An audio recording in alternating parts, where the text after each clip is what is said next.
Muri buti, muri byepi, muri shani, mwashibuka shani, muri bwanje.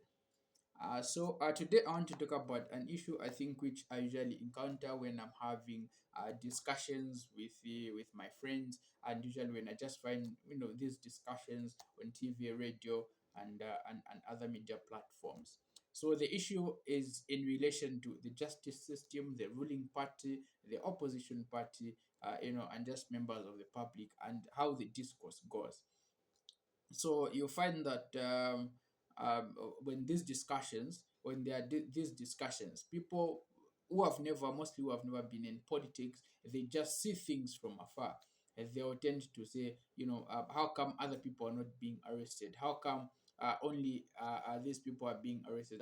How come other members of the opposition are not being arrested? So the assumption is usually that only people who commit crimes are the ones who get arrested. So this is an issue that I want to discuss today. So the thing is, in relation to politics, I'm an activist and an advocate. I have vast experience in activism and advocacy, and also in active politics. So these are issues that I know very well. So when we talk about the law enforcement and the government and the ruling party and the opposition, um, the thing is, things are not white and black. They are not just the way they seem. For those who are not in active politics, they might assume that people are just arrested when they commit a crime. But in African politics, we all know that this is not the case. There have been people who have been wrongfully, incarcerated, not because they have committed crimes, but because it's the government trying to fix, trying to fix people. So I'm not saying that they once someone becomes an opposition member, then they become angels and they stop committing crimes. And every crime which they are reported to have committed or alleged to have committed, then it's a crime where the government is involved. No, sometimes members of the opposition party, they do commit crimes, and they are reported even by private citizens, even by the government themselves. Not that this case is being not that this case the government is involved to ensure that this person probably is convicted of this crime. No, because this person committed a crime against the government, maybe this person forged a certain document, which is a crime. But at the same time, we have to understand that if people in the government want someone to be convicted, if they want someone to be arrested, they can have that individual arrested because they have such powers, because they are the ones who are in control of state resources. They are the ones who are in control of the police. They are the ones who are in control of the judiciary. Of course, on paper, there is a division of power, okay, between between the legislature, the judiciary, and also the legislature, the executive, the judiciary, and the legislature. But when you come to look at things practically, this is not the case. Because I'll give you an example. When you talk about the legislature, which is parliament, uh, people think parliament is completely independent. For example, the appointment of the speaker of the National Assembly, it's very far from being independent, because the members of parliament recommend the person they want to be the speaker of the National Assembly, and the government, the president, ratifies that appointment. As you know, for a government to be in power, usually it means that they have the majority in parliament. So there's no way that they can have a majority in parliament and actually recommend someone whom they do not want. It's usually someone whom the government wants, who is recommended to the president for ratification. So that is what happens. So we cannot completely say, the speaker is is someone whom the government doesn't like, or the government doesn't want. Even the leader of business in parliament for government is the vice president, who is part of the ruling party. So so the situation is like that. Even the judges, when we talk of the judiciary, the judges are selected by the judicial commission, but the judicial commission has got a commissioner who is appointed by the president. So it's we cannot entirely say that even the judiciary is independent. On paper, the judiciary is supposed to be independent, but in practice, that is how the situation is. So people have never been in active politics. People have never come in conflict with the law. Have never been in court. It's very easy for them to assume that actually everything is just one white and black. When a person is only arrested when a person has committed a crime. So the way it is that, more especially in Zambian context, a person can commit a crime, yes, whether they are in the ruling party or they are in the opposition party. They can commit a crime and can be arrested. Secondly, a person, the government might put a surveillance on someone. The government sometimes puts a surveillance on someone. I'm someone who has been followed around by the OP, and they have monitored my movements and all that. The government has got the power to listen to your conversations. So someone can put the government can put a surveillance on an individual. And the way it is, if someone has put a surveillance on you, someone is monitoring you. We are not perfect individuals, because imagine you have a wife, or you have a spouse who is constantly monitoring your movements. If you're supposed to reach home at 18 hours and you reach home at 18:30, that person immediately reach home. If they get your phone, they start checking your messages, your WhatsApp messages, Facebook. They go to your contacts. You're thinking this person is somewhere else when you're at work, but contrary to that assertion, that person is probably hidden somewhere, and they're trying to see if at all you go to lunch with a suspicious, colleague at work. Eventually, you're going to slip up, because we are not perfect human beings. Eventually, you're going to slip up, and they are going to find something which is going to bring problems, in your relationship. So that's how it is. So if someone has put a surveillance on you, they're just waiting for you to slip up. Eventually, you're going to slip up.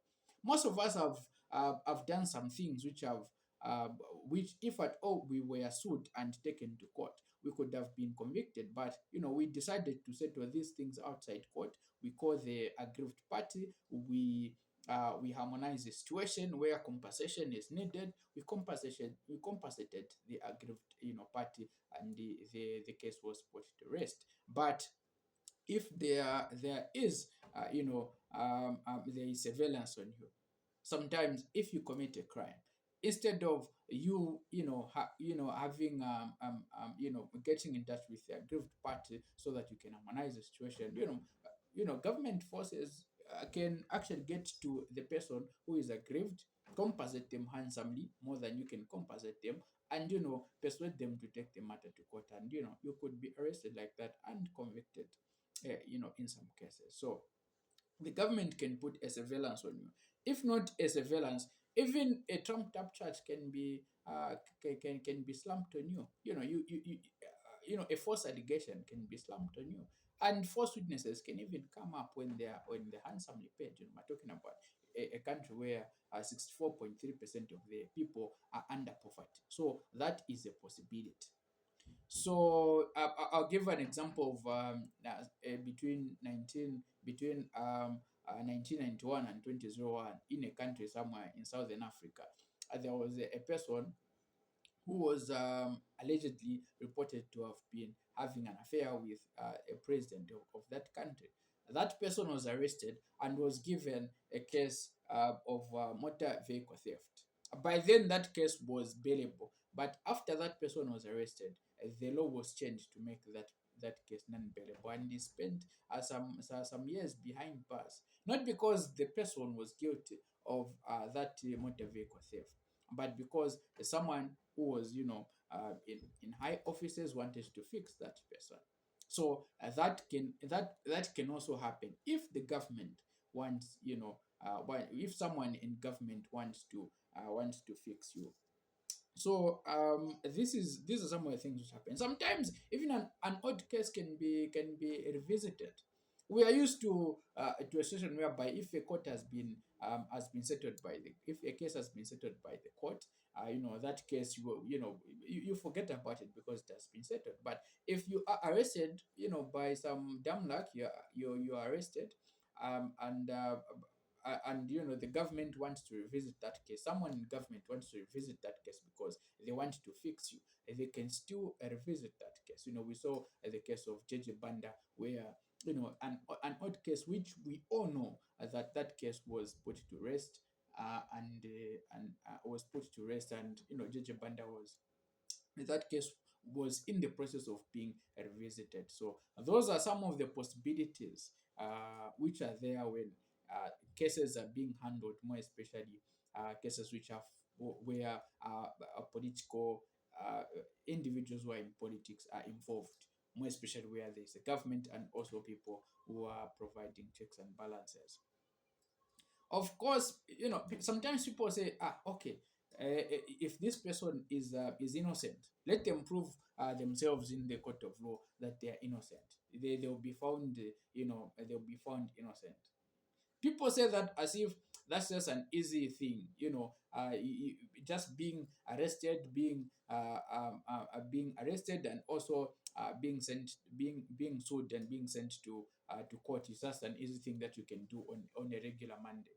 That is a lot of work. There are a lot of things involved in that. One, it means you have to your life has to be disrupted a bit in terms of your time, because you have to allocate time to these court cases. If you have to go to court maybe on a certain day, if you have some other engagements, you can't do them. And if the case is going to take say 3 years, you have to have a lawyer whom you're going to be paying for the whole 3 years. Imagine the whole 3 years. If it's people like us, once you just have that case which takes 3 years, we are not able to afford legal representation. Maybe we might even end up being convicted of a case which we did not commit. So there are those things. One, time. Two, you have to allocate resources. In some instances, some people's their passports are taken away, meaning they can't travel out of the country until the case is settled. Now, if you have some business engagement, you have other engagements out of the country, you have to wait until the case is put to rest, until a decision is reached. So those are some of the things. So someone just being wrongly accused of a case which they did not commit. Sometimes it's not just one case. There might be two or three cases, meaning the person has to be spending a lot of time in court, meaning that has disrupted their normal life. There are certain things which they can't do. There are certain things which they can't do because of because they have to attend court case. They have to attend court on certain days. So that is very disruptive for someone's daily life. If you have to hustle, some of us who hustle, then that is also disrupted. So letting such things happen and just having sentiments like, no, if this person is innocent, then let this person prove themselves innocent in court. It's not as easy as that. So what this does is, if we allow such sentiments to go on, it means that the people are going to be afraid of providing checks and balances, because usually the people who are fixed are people who are usually vocal, people who question certain things. And if people are afraid of providing checks and balances because they're afraid of being arrested, it's us, the citizens, who suffer. The country suffers because the government will become complacent. People will be thinking people are happy with what the government is doing, because no one is saying anything. But in the actual sense, people are not happy. If they are not saying anything because they're afraid of being arrested. Now, what kind of a country is that where people are afraid of questioning the government? It means we can't hold leaders accountable because we're afraid of being arrested. Even the people who are in support of certain people being arrested by the government because they think that, every person who gets arrested is because that person has committed a crime. In the long run, they are going to feel the impact of not having opposition. Opposition in a democratic state is very important for providing checks and balances, and also for providing an alternative to the ruling party. So the ruling party is always put to task because they know that if they don't work hard, there is this there are other organizations, political organizations, which are able to take over the government, and they have been offering an alternative solutions to what the government is doing. So now, if we do not have people speaking up, now how can we provide those checks and balances? How can we know that these people who are in opposition are better than the government which is there? It's these people who question the government. They have members of parliament in parliament, so that these members of parliament can hold the government accountable. So if there's no providing checks and balances, if there's this vocal member of parliament, and the government and the government brings up trumped up charges so that this person becomes silent. Imagine if all the members of parliament become silent. Imagine if the opposition becomes silent. What kind of a country then are we having? So my clarification, what I wanted to clarify is that it's not every opposition member who is arrested who commits a crime. Again, I'm saying that it's not every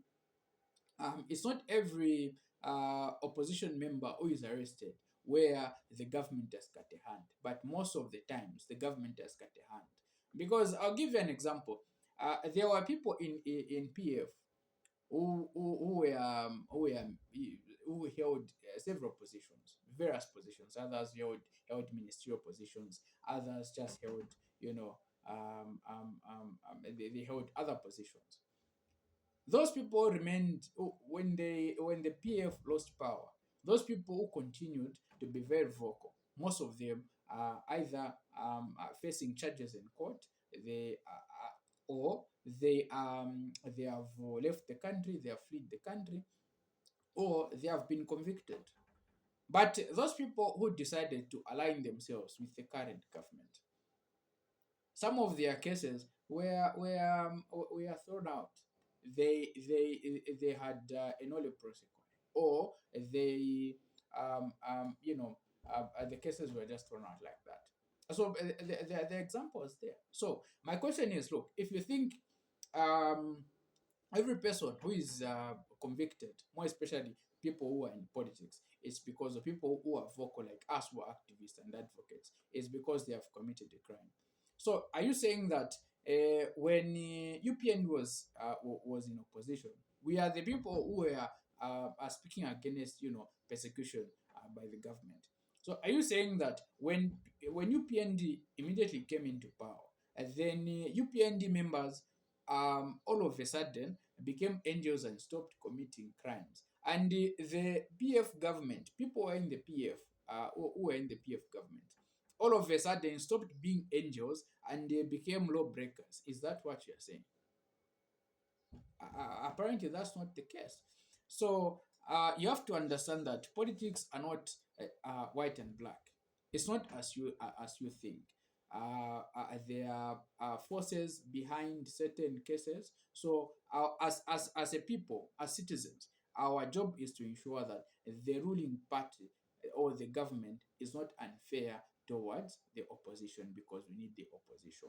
The opposition's job is to provide checks and balances, is to question things. When they see something which is suspicious, they need to question these things. But if all the people who are vocal are being fixed using state resources, such as the justice system, then we are going to have a situation where we don't have the opposition, which is going to be very detrimental to our country, which is going to affect the progress and development of the country, because the government will now become complacent if everyone is afraid of talking.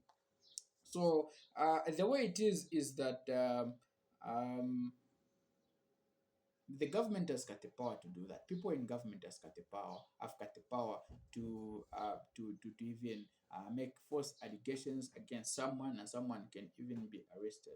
So the bottom line is, let's ensure that there is no unfairness. Of course, if someone has committed a crime, let them face the law, and and the law should take its course. But if someone has not committed a crime, it's our job as the people, as the citizens, to ensure that the government is not unfair towards people who are not committing crimes, because and just because they are members of the opposition.